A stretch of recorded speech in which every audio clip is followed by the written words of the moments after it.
তুমি আজকে কি রান্না করছো? আজকে আমি বিরিয়ানি বানাবো। এই দেখো ছোট ছোট করে চিকেনটা বাজার থেকে কেটে আনা হয়েছে। চিকেনটা তো খুব সুন্দর স্মেল করছে। খুব সুন্দর তো করবি বাবা। আর এটা কি বলতো? এটা কি? এটা হলো বেরেস্তা। ও ঠিক আছে। আর এটা হলো রাইস, বিরিয়ানি রাইস, তাই তো? হ্যাঁ করে রেখেছি। আচ্ছা। আমি বিরিয়ানিটা এই হাঁড়িটাতে এই ছোট হাঁড়ি হবে না, হবে হবে মানে পরের বার কিন্তু আমার বড় হাঁড়ি চাই। বাবা বড় হাঁড়িতে বিরিয়ানি। এটা ঘি দিচ্ছো? হ্যাঁ আমি একটু ঘি দিয়ে দিলাম। আচ্ছা এবার দেখো ঘিটা দিয়ে না নাড়িয়ে নেবো। নাড়িয়ে নিলাম। এবার আমি দেব চিকেন দেবো। হ্যাঁ এর মধ্যে অল্প করে দুটো দিলাম, একটা আলু আর একটু ঝোল দেবো। আচ্ছা যাতে বিরিয়ানির চালটা তো অনেক সময় লেগে যায়, তো ওটা লেগে যাবে না। ঠিক আছে দেখো। এরপরে বাবা একটা বিরিয়ানির হাঁড়ি কিনতে হবে, অনেক ছোট। আচ্ছা এবার আমি ভাত দেব। ভাত উপরে ঠিক আছে, এইভাবে ঘুরিয়ে ঘুরিয়ে দেব। আর আমি কি যেন ভুলে যাচ্ছি। ও এটা এটা হলো কি?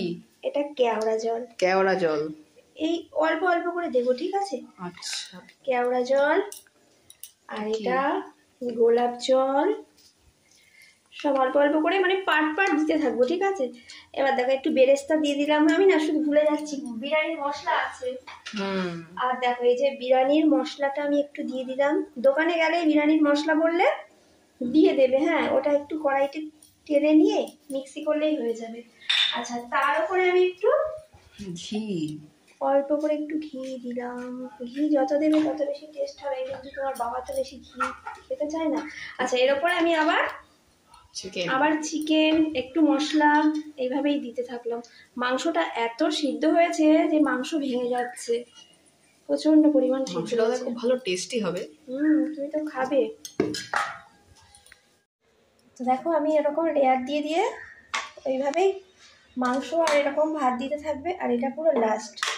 যদিও বা এটা আমার বিরিয়ানির হাঁড়ি না, তাহলে কি হয়েছে, বিরিয়ানির হাঁড়ি নেই বলে কি আমরা বিরিয়ানি বানাবো না।